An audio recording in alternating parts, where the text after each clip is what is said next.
Assalamualaikum warahmatullahi wabarakatuh. Brother and sister, hai geng kebun, geng ayam, geng sedunia. So, selamat beraktivitas untuk anda semua. So, macam biasa, ni cerita dia tentang ayam yang boleh makan selagi mereka boleh makan.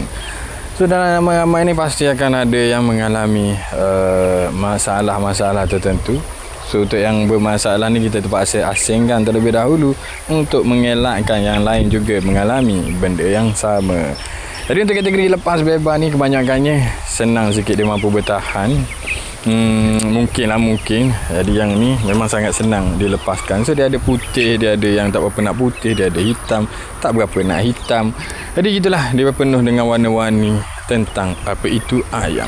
Jadi kalau nak tunggu ni, kena tunggu dia orang besar, barulah boleh ambil gambar. So bolehlah tanya Google, yang ni spesies apa, yang tu spesies apa. Gitu. So untuk sementara waktu ni, sukar sikit lagi dibandingkan disebabkan paruh kecil lagi, balung kecil lagi, kaki kecil lagi, bulu tak cukup lagi.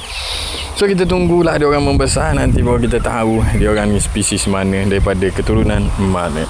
So nampak ni dia orang lepak. Kadang-kadang dia orang daripada negara lain sebenarnya, tapi tak apalah, dia orang ayam je kan. Okey, jadi good luck brother and sister, selamat beraktivitas.